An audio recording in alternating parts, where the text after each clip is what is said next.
Ago. This is huge. From the Washington Post, Robert Mueller threatened to subpoena the president of the United States and take the president before a grand jury. This witch hunt is way out of control. Ed Henry has a full report coming up tonight. Plus, according to information first leaked to the New York Times, Mueller has dozens of questions that he allegedly wants the president to answer. Okay, coming up, we will reveal the special counsel's most insane and ridiculous questions and why this report is full of crap. And we'll also show you how Team Mueller is trying to set a trap for the president. And also, according to new congressional report out, a group of secret donors they paid. We'll explain that. I also have my questions. Now, while Trump remains the focus of this intense legal speculation, our two-tier justice system is totally ignoring crimes from Hillary Clinton, James Comey, Andrew McCabe, and so many others. So stay tuned. We have a list of serious crimes that, in fact, really need to be investigated. And we'll have the very latest from James Comey's Trump derangement tour. The media's latest blatant display of bias is off the hook, and an important update from the caravan of migrants demanding entry on our southern border. Sit tight. It's time for tonight's breaking news opening monologue. All right, we start with the Fox News alert. There is absolutely zero evidence that President Trump ever colluded with Russia in any way, shape, manner, or form. And now Robert Mueller's merry band of Trump-hating Democratic sycophants are completely and totally desperate to find anything, something on President Trump. Now, late last night, the New York Times released a report allegedly detailing questions that Robert Mueller wants to ask Trump before the investigation concludes. If any of these leaked questions are true, be warned. Mueller is laying a huge perjury trap for the president of the United States, which means two things. One, he has nothing. And two, it proves everything I've been saying about him and Andrew Weissmann and company. Two of America's top attorneys are now sounding the alarm. Watch this. The questions are very inartfully drawn. They are written as open-ended questions. They're not cross-examination questions. They're not sharp questions designed to confront and test. They're really designed to let him ramble and talk. And I suspect that's the strategy of the special counsel, because they know that may be President Trump's weakness. If they were to ask him direct, tough questions to which he can answer yes or no, that might not give them the advantage they're seeking. The questions are an intrusion into the president's Article 2 powers under the Constitution to fire any executive branch employee. To ask questions, as Mr. Mueller apparently proposed, is an outrageous, sophomoric, juvenile intrusion into the president's unfettered power to fire anyone in the executive branch. It is a symptom of how ridiculous this appointment was by Rod Rosenstein when he made the appointment with no evidence of a crime. Joe DeGeneva, Alan Dershowitz are exactly right. This is a perjury trap for the president of the include the term, what did the president think? What did the president think about James Comey? What does the president think about Jeff Sessions' recusal? What does the president think about the special counsel? Well, I have a question for Robert Mueller tonight. When did thinking or thoughts ever become a crime? When did the United States start regulating what may or may not be in a person's mind? Are we now going to criminalize thoughts? This list of insane, juvenile, ridiculous questions goes on, including one question about a statement to our friend Maria Bartiromo, the president's reaction to news reports and what discussions Trump had about terminating the special counsel. Excuse me, he never terminated him. And again, more questions about the president's thought process. Now, remember, this is originally was supposed to be about Russia collusion, an investigation, not some persecution of the president on ridiculous thought patterns. Rush Limbaugh captured it well today. He said the president should only agree to a Mueller interview if, in fact, President Trump gets the Hillary Clinton treatment. Let's take a look. If Trump could secure the same identical circumstances that were granted to Hillary Clinton, then why not sit down for the interview and answer the questions? But of course, I speak facetiously because everybody knows that Donald Trump is not going to get the Hillary Clinton treatment extended by James Comey. You know, not under oath, not recorded, pretty much meaningless. Send in a pro-Trump person like Peter Strzok interviewed Hillary. You know, that's right. If we have a fair system of justice, President Trump should absolutely get the Hillary treatment for any interview with the FBI. And just like Hillary Clinton's interview, after the exoneration was written months later, well, Trump's interview should be conducted not under oath, not recorded, not be transcribed, and the exoneration written months in advance. And oh, yeah, someone with a pro-Trump bias, let's say me, I'll conduct the questioning. Now, if Hillary Clinton, how about Rush or the great one, Mark Levin? Good idea. Now, if she gets the Clinton treatment, anti-Trump FBI agent Peter Strzok for the interview, maybe, I don't know, we have a good choice of people. Lots of conservatives that can interview him. All right, none of this is ever going to happen. We know that. We now know, sadly, in America, we have a two-tier justice system. We don't have equal justice under the law, equal application of our laws. While the president is targeted in a totally off-the-rails witch hunt, Hillary Clinton, James Comey, Andrew McCabe, all these other deep state actors have never been charged with a crime, despite mountains of evidence that we have. For example, despite her total exoneration from the FBI, our friend, Fox News legal analyst Greg Jarrett, who will join us tonight, he has revealed multiple serious crimes that Hillary Clinton should be charged with, starting with 18 U.S.C. 793, mishandling, destroying classified documents, 18 U.S.C. 1505, the obstruction of justice. You remember BleachBit, deleted emails, busting up devices. No charges over the multiple crimes related to her campaign's shady practices surrounding the Steele dossier. Next up, let's look at James Comey. Well, he's not under any criminal investigation as of now. Shouldn't he at least face scrutiny over 18 U.S.C. 641, the theft of government property or records after he took his Trump memos outside of the FBI? What about 18 U.S.C. 1924, the mishandling of classified information? And remember, when James Comey lied to Congress about not signing off on Clinton's exoneration letter months before that interview took place, that's against the law. 18 U.S.C. 1621. And we got Andrew McCabe. House Republicans have now referred McCabe, as did the IG, for multiple crimes over lying to the FBI. And McCabe was fired for lying to the FBI. Let's see. Oh, General Flynn. Why hasn't he been charged with a crime in this case? Now, of course, don't hold your breath for an investigation into Loretta Lynch, Lisa Page, Peter Strzok, or any of these other anti-Trump deep state actors. Now, what's behind this, sadly, in the United States of America today is a two-tiered system of justice. It is simple. The deep state hates who you chose to be your president. They are hell-bent on seeing Donald Trump delegitimized and hopefully on their side removed from office. Obviously, that means they don't want him to succeed.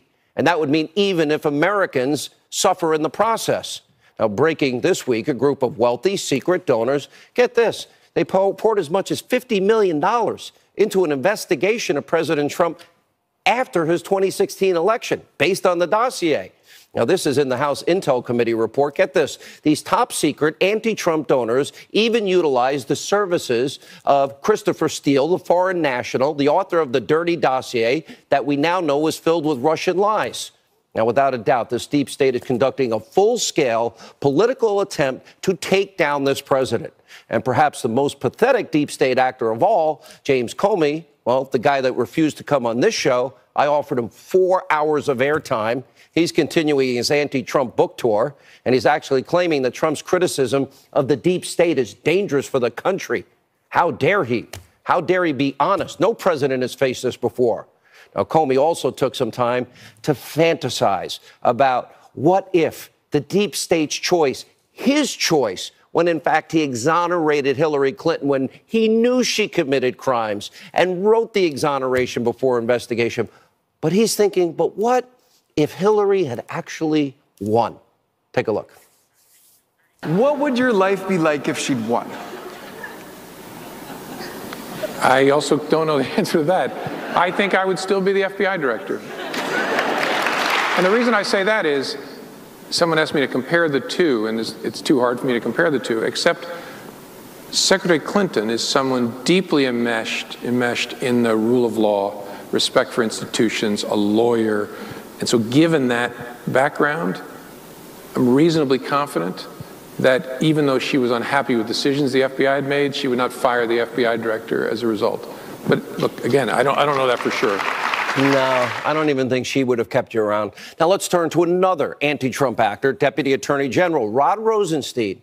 Now the Freedom Caucus chairman, Mark Meadows, who's been on this show a lot, along with several other House Republicans, they have drafted articles of impeachment against Rosenstein over the extremely slow release or just flat-out obstruction regarding subpoenaed documents related to the Clinton email investigation and, of course, the dossier and FISA abuse and the Russia investigation. Now today, Rosenstein fired back, trashing Congress. Congress has a constitutional duty and authority of oversight, Mr. Rosenstein.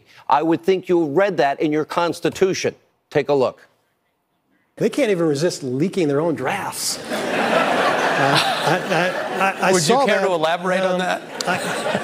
I saw that draft. I mean, I don't know who wrote it. There have been people who have been making threats privately and publicly against me for quite some time. And I think they should understand by now the Department of Justice is not going to be extorted. We're going to do what's required by the rule of law, and any kind of threats that anybody makes are not going to affect the way we do our job. And Congress is going to do their constitutional job and demand you hand over the documents they have subpoenaed a long time ago. You read that in your Constitution. Take a look. They can't even resist leaking their own drafts. Would you care to elaborate on that? I saw that draft. I mean, I don't know who wrote it. There have been people who have been making threats privately and publicly against me for quite some time.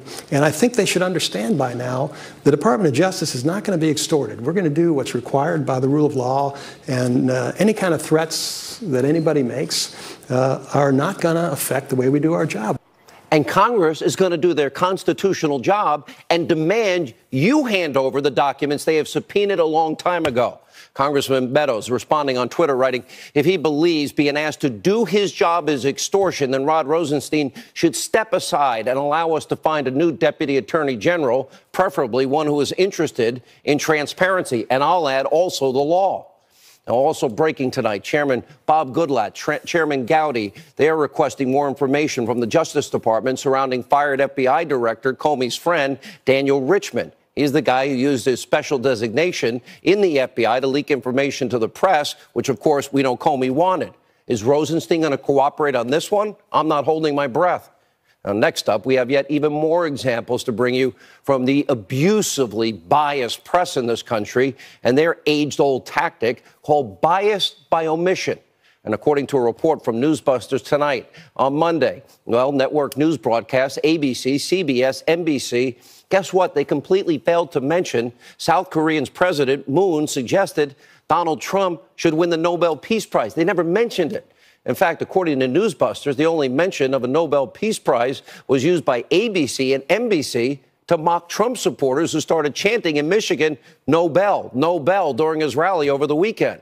And while the media is not ignoring Trump's serious progress on the world stage, which they always do, they're mourning the tragic plight of the caravan of migrants at our southern border that want to enter this country illegally, that don't respect our sovereignty. Take a look.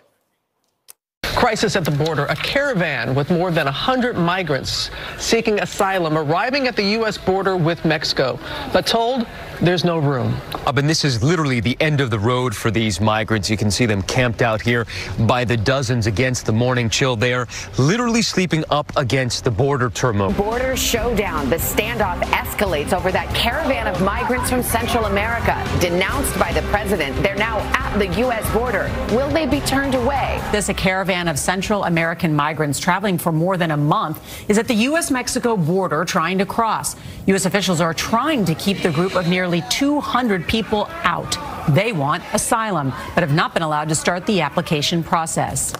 Now, what the media is failing to emphasize is the Department of Justice has filed criminal illegal entry charges to 11 members of this caravan, including one felony charge to a person who was previously deported.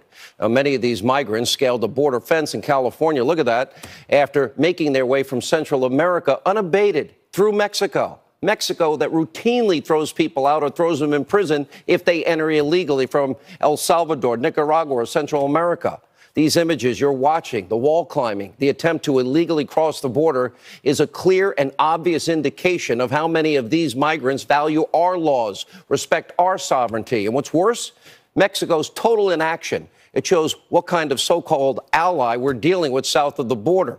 Here's the reaction to this monologue. Fox News contributor Sarah Carter, criminal and civil rights attorney and defense attorney David Schoen, and Fox News legal analyst Greg Jarrett. Greg, considering we sided with you, the comments of Dershowitz, the comments of Joe DeGeneva, this leak, which I know part of which is not true, but trying to get into the mind of the president the way they are with those ridiculous questions. These questions look like they were prepared by a first-year law student who flunked out for being patently stupid. Most of the questions are either irrelevant because they're an intrusion on the president's executive privilege, or the questions are, as you point out, the thought police. According to Mueller's theory of the law, if the president so much as dreamed about firing the special counsel, Mueller would prosecute him for obstruction of justice. Let me go to David Schoen. David, I agree. This is juvenile. The idea that maybe the president thought, okay, I have a lot of thoughts about some people, a lot of which are meaningless if they're not followed by any action whatsoever. The questions are problematic on a number of levels, but what they make clear is the following, which we've said over and over and over again. There is one agenda here. That is to get the president before Mr. Mueller in order to charge him with obstruction of justice or perjury. Those people in Congress who are considering this Protect Mueller bill really must rethink that. This is the wrong time. It shouldn't, besides being an encroachment on Article 2, and it is certainly that, it never should be considered. Mr. Comey, in his book tour, made clear, consistent with these questions, that the agenda, he said, how would he prosecute Mr. Trump? The questions that he had in mind are the very same thing. Get him in front of you so you can charge him with obstruction of justice. That's the abuse of the special counsel regulations that were passed. They create a whole new class of charges so that Mr. Mueller unilaterally can charge the president with perjury, obstruction of justice, intimidation, or anyone else who he believes or wants to believe is interfering with his so-called investigation. It's very dangerous. Sarah, let me go to the attack today by Rod Rosenstein as it relates to Mark Meadows and the Freedom Caucus. And let me add one other thing. Rosenstein actually said that there are serious consequences if, in fact, the FISA courts were lied to and if it was found that they were false. Didn't he sign off on one of those renewal applications? And didn't he just implicate himself right now? He implicated himself and he implicated Comey. And that's a very important question, Sean, because this is something that they're going to be taking a look at. We know the Inspector General, part of his reports are going to be looking directly at that, the FISA application, what was in that application on Carter Page, and the people who signed it. They should know better. They should have thoroughly read through that FISA application. They should know exactly what they're signing off on, and it shouldn't just be ignorance, right? Who do we know signed off on those applications? We had the original application. That's right. All right. Then we had the three subsequent applications, the bulk of the information used to obtain that warrant. And Comey says, and not only does he say that, he said he didn't even know. Remember that he couldn't even say that Hillary Clinton campaign and that the Democratic National Committee actually paid for the dossier. He kept trying to blame the Republicans, even though we have evidence out there that in April, when the Hillary Clinton campaign and the DNC took over with Fusion GPS, then they hired Christopher Steele, that former British spy, on the dossier. I mean, there's one lie after another after another. And as for the extortion bit that Rosenstein tried to say who were these guys signed off on an unverified, uncorroborated Russian dossier that never told the judges in their applications, renewal applications, Greg Jarrett, this is a year's worth of lies. Well, it was Comey, it was McCabe, Sally Yates, and Rod Rosenstein. Well, then how can he appoint Mueller if he signed off on one of the FISA warrants? And how can he sit in judgment of deciding whether or not a case should be brought against the president when he, Rosenstein, is a key witness in the case in the firing of Comey. How does he He's conflicted. He should have stepped aside and recused himself. How does he reconcile himself to his own comments today that if, in fact, the FISA applications, if there's false information, there are serious consequences? Right. He signed one that had false information, or at least unverified. Rod Rosenstein has no business being the Deputy Attorney General. Hell, he doesn't have any business being a lawyer. If he doesn't understand the fundamentals of conflict of interest, then, he is violating all kinds of codes of professional responsibility, and he shouldn't be a lawyer. David Schoen on Rod Rosenstein and his own words today. When he signed one of those FISA applications, and if I'm right, and Sarah, bear me out on this, he signed the last one, and they still don't know. Remember, it was Deputy McCabe. The FISA application, there wouldn't have been an application without the dossier. Right. Look, this has to be investigated, but your viewers should know that these applications you're talking about are asking a very secret special court, only created in 1978, to authorize the most broad intrusion on the lives of Americans and others that's possible under the law in a secret procedure. That's right. I want to say one other point about these so-called questions that are out there. If this really were for informational purposes, there's absolutely no reason that questions of that nature couldn't be put to the president in writing and couldn't be responded to through a lawyer proffer rather than having Mr. Trump. Would you ever let Donald Trump talk to this team that Mueller's put together? I would never allow it. Absolutely not, and no criminal defense lawyer worth his or her salt ever would. It's an abusive committee trap. with an agenda. Yes. I'll give you one example that it's a perjury trap. Mueller wants Trump to recount the conversation in the Oval Office with Comey. If the president were to deviate just one word from Comey's account, Mueller would charge him with perjury. Last word, Sarah. Absolutely. I mean, he should not speak with him if he doesn't have to. And John Dowd was right, his former attorney, when he fought them on it and said there's no way the president is going to answer these open-ended questions. Thank you all. All right, more breaking news. A live report from Ed Henry, and later tonight, Roseanne Barr, a blunt message for her anti-Trump critics, and so much more.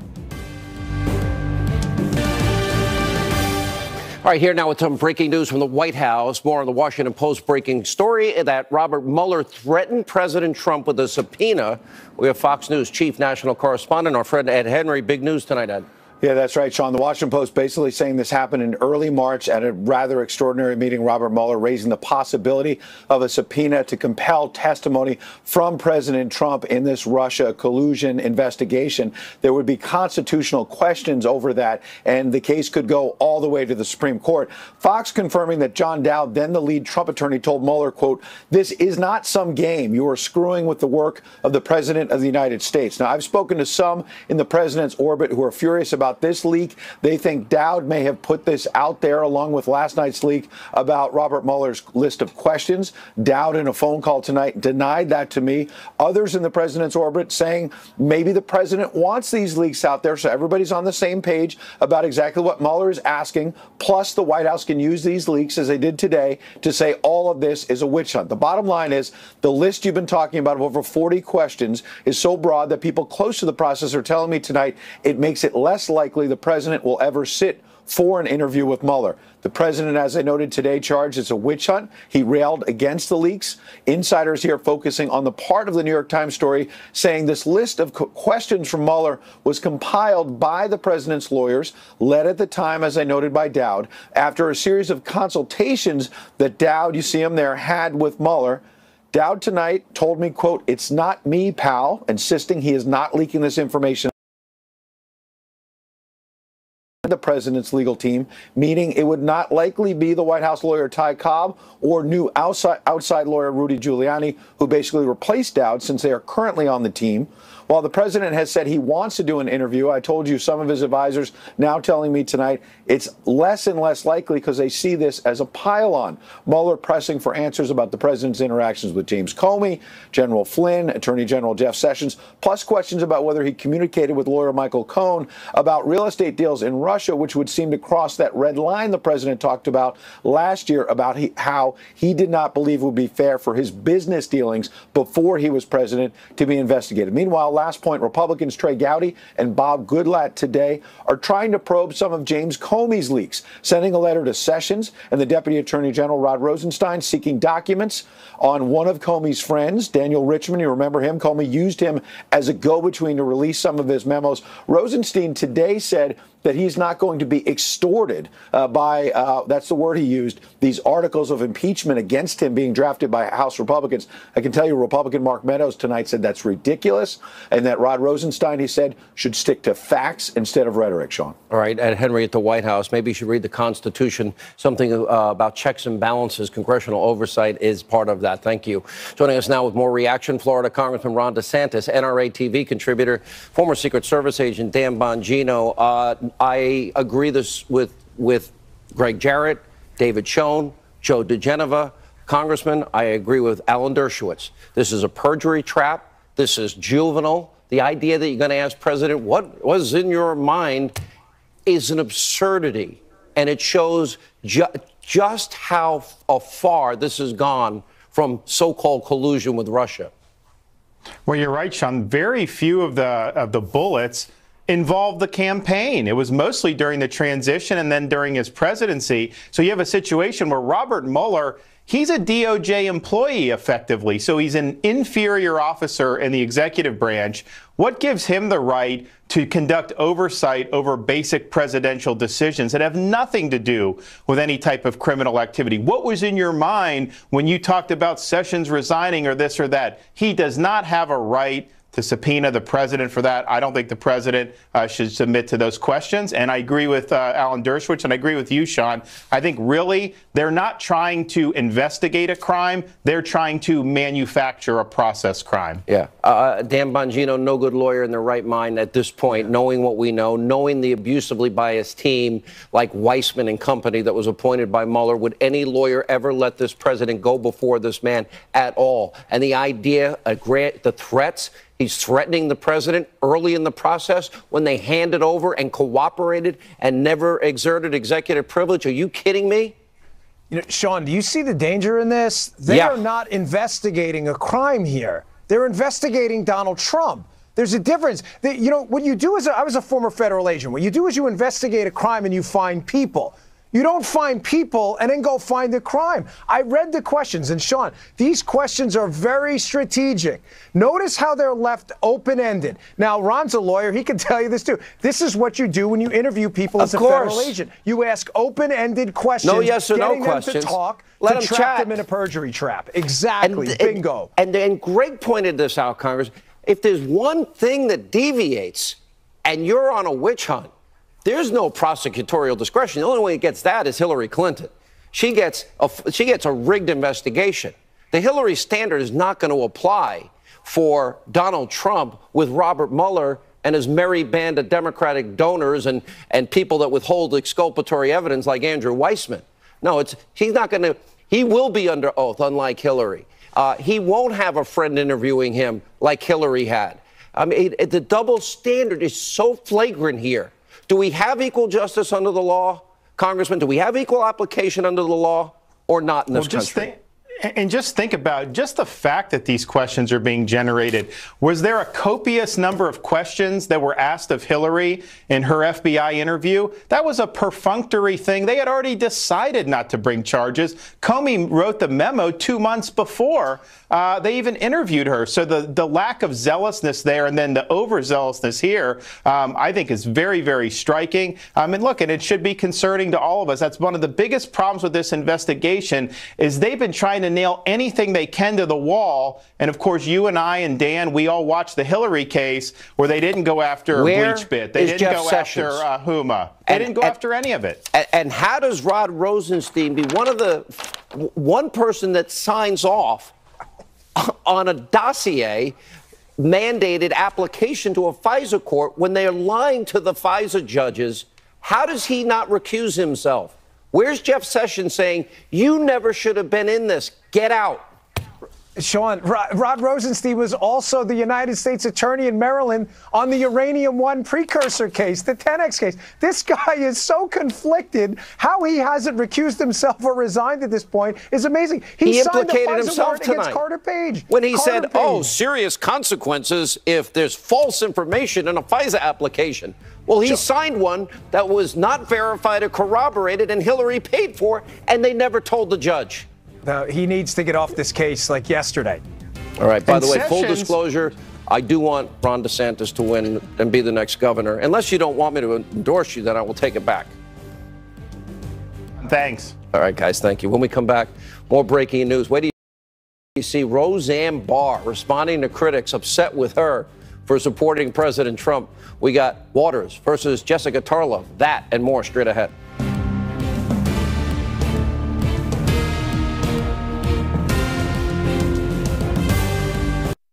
The Roseanne reboot continues to score huge in ratings, which, of course, is rattling the left, since Roseanne Barr is an outspoken supporter of President Trump. She responded to her critics last night. This is priceless. In an interview with Jimmy Fallon. Watch this. But then also with the big hit comes people that aren't so happy as well. If you say that you're a supporter of Donald Trump or... Oh, yeah, people are mad about that. Yeah. But, you know, I don't give a Well, everybody had to choose for themselves, according to their own conscience, who they thought was the lesser of two evils. You know, everybody chose that, so I'm not going to put anybody down who didn't vote like me. This is America. It's a free country, and, you know, when you weigh it all together, you know, I just felt like we needed a whole new thing all the way, bottom to top. And we got it, and the economy is changing, and look at what's happening on the foreign policy front. Meanwhile, the left continues to also viciously go after Kanye West for his support of President Trump. Earlier, in an absolutely wild interview with TMZ on our friend Harvey Levin, while West defended his praise for President Trump, took shots at the liberal group, some of the liberal groups out there in the media. Here's some of it. It's the mob. The mob tries to tell you what to think. The mob tries to make all blacks be Democrats for food stamps and stuff. I've never been into politics. I just love Trump. That's my boy. Like, it's like the media and the liberals and the echo chamber and all that is having the most sore loss of all time. Like, that we're gonna just keep putting out. It's like torture porn. We're going to keep showing you negative, negative, negative, negative, negative. And later in the interview, our friend Candace Owens, well, she joined Kanye. Take a look.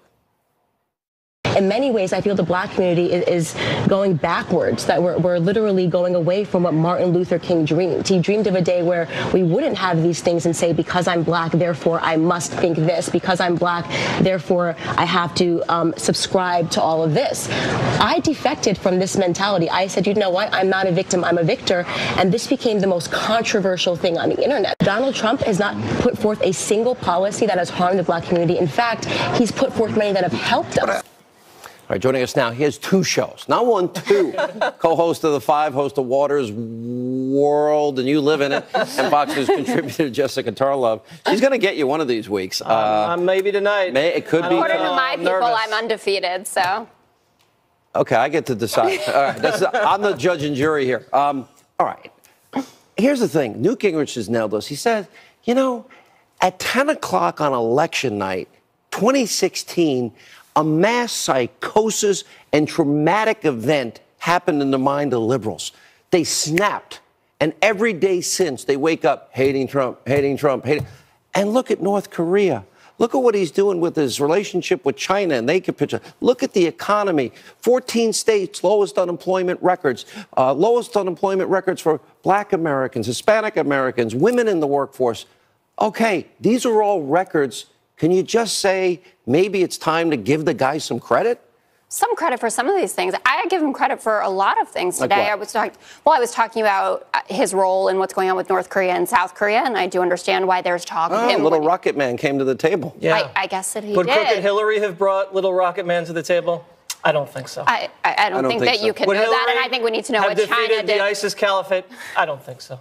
Would she have dropped the jobless rate to record Why don't you lows? want to talk about Trump? I don't think so. Let's not talk about Hillary because she is not president. So we can talk about Say Trump. it again. What did you say? She's not what? He's winning. He's really doing well. He's winning. I think it's the suit. Yeah, it is very nice. There are certainly achievements that he can speak for, and conservative judges as well, lowering regulations, all of that. But at the end of the day, his approval rating is not good. Excuse me. It's at the highest point it's ever been. Well, for him, he started in the gutter, so now he's at the just only like rating really that counts bad. is the one on the election day. Well, Remember let's see that what one? happens in 2018. I mean, special elections have favored Democrats across the board. We have where we haven't won, and we won a lot of them. We lost by 6 points when he won that district by 20, and it's full of older white people. Older? Is there a problem with that? I love older white people, but they tend to favor Republicans. Let's not focus on race. Let's go back to what Candace Owens said about Martin Luther King. Not focusing on race. Let's go to people Candace on Owens. the content of their character, not the color of their skin. For instance, I don't want you to judge me as a tall, athletic, successful, white, straight male. I want you to judge me. Is not good. Excuse me. It's at the highest point it's ever been. Well, for him, he started in the gutter, so now he's at the just only like rating really that counts bad. is the one on the election day. Well, Remember let's see that what one? happens in 2018. I mean, special elections have favored Democrats across the board. We have where we haven't won, and we won a lot of them.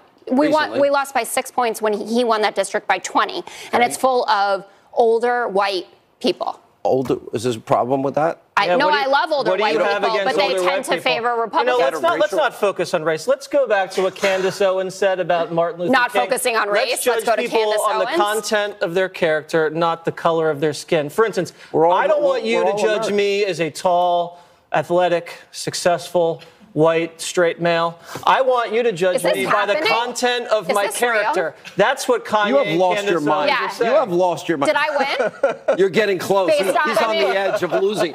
You know what I like? I always say that. I hate Bill Maher. I don't hate him. I hate his show. I watch it occasionally, and I'm like, all right, who's the dumb conservative that showed up? And there's no point. and I'm looking and I'm watching this. But here's the point. I want Bill Maher to have all the freedom to say everything he wants. Same with Jimmy Kimmel. Same with Stephen Colbert. Same with everybody over at Conspiracy TV, MSNBC, and Fake News CNN. How about we just follow Kanye's example, freedom of speech. Let's stop feigning outrage over words and let America have an open dialogue, because liberals won't allow that because they want to suppress conservative speech. I don't think that is the case. I am perfectly What's a boycott? fine. Name one liberal boycotted. I can name you 1,000. Who's boycotting Kanye Trump? Kanye Trump. Wait. Kanye West. Here's the moment of the interview. I hate to say it. Kanye's getting death threats. Checkmate. It's over. No. Kanye West is getting death threats. Why? Because he just wants to make America great again. Kanye West is getting death threats because he has no basic grasp of history. If you look at the text messages between him and John Legend, who had to explain to him about the Southern strategy, for instance. Why are you trying to keep Kanye down? That's not very nice of you. You should be celebrating diversity of thought. It's Liberals not say about they love diversity, of thought. but not diversity of opinion. He doesn't understand basic history. Wow. That is very rude of you. But it's Maybe true. he just has a different understanding, Jessica. But it's not. There have to be facts in this Isn't there world. room in the Democratic Party for diversity There are of no thought? alternative facts. There are facts. Listen, Kanye is a brilliant thinker. And for you to say that he should shut up, I think is disrespectful to Kanye as an artist and as an American. I just say let every person express their views, and the public will decide. The public. But that is what's happening. That's why they voted for Trump over Hillary. And that's why Roseanne Barr, I loved it. She said, too bad, in a different way. Yeah, but that's right, also fine. But well, can I make my Roseanne point? Because I have a feeling I'm not the winner, and I might get it. I enjoy her show very much, but Roseanne Barr's character there is not actually portraying a Trump conservative. She's pro-gay marriage. She's extremely liberal on social issues. But that's not who the Trump voter is. There was a new. Are you libertarian? I don't care what people. No, he's like, no. I don't know what I am, Sean. I'm a free thinker. Okay. All right. Whose world is it?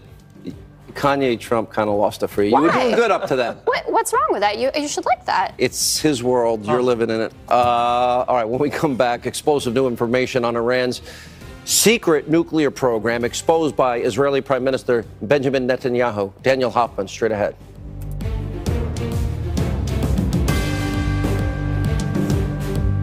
June 29th. This regime the preeminent terrorist regime of our time, in which, its goons chant death to America, death to Israel, this regime had a secret nuclear weapons program, and they're trying, under a very bad deal, to get a nuclear arsenal. They shouldn't get it. President Trump has stood so firmly and so clearly on this issue, and he said that will not happen. And that is something that I fully back, and I think it's not only in the interest of Israel and the United States, that's obvious. It's in the interest of the world. This tyrannical, anti-American regime should not have nuclear weapons.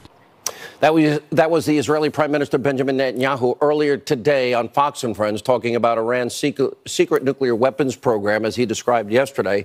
Here with reaction, retired CIA senior intelligence officer and Sonoran Policy Group Vice President Danielle Hoffman.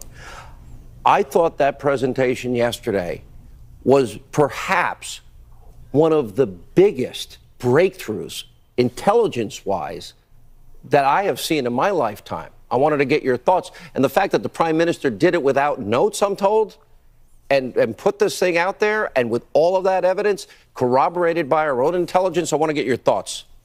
Yeah, well, listen, Israel is on the front lines, and they've been very good at tracking Iran's development of their nuclear program, and they're very concerned about Iran's use of Syria as a proxy force. The Iranians are building up their capability, military capability in the Golan Heights. So it was a powerful expression on the part of Prime Minister Netanyahu of Israel's concern, intelligence briefing. I think from our perspective, President Trump does not want to bequeath to his successor a failed Iranian policy, similar to the one he's having to deal with on North Korea, where Iran is enriched with sanctions relief, where they've got an ICBM because that's not covered in the Iran nuclear deal, capable of targeting our homeland, and then a nuclear breakout after the sunset provision closes out after 15 years with centrifuges and enrichment of uranium so that they can break out with a nuclear weapon. I mean, that's not where we want to go. The problem is that the Obama administration left this administration with really not very good options. We can scrap the deal. That's going to carry some economic costs. We could continue with this flawed deal, or we could try to supplement it with other deals. Any of those options are very tricky and challenging. You're going to see the art of the deal from Secretary Pompeo right now. I think I'm very impressed. I've known Secretary of State Pompeo for a long time. He is a very impressive figure. Graduated top of his class at West Point. But more importantly, I've met with him. He's a brilliant thinker and strategist. I just think that we're getting to a point here. They can't continue to lie to the world and the world not take those sites out. Am I wrong? Yeah, no, I think you're right. And I think, look, you're seeing Secretary Pompeo front and center on the two most serious challenges, immediate challenges for us right now, North Korea and Iran. And I thought it was pretty impressive of him to get right out to the region, meet with our NATO allies.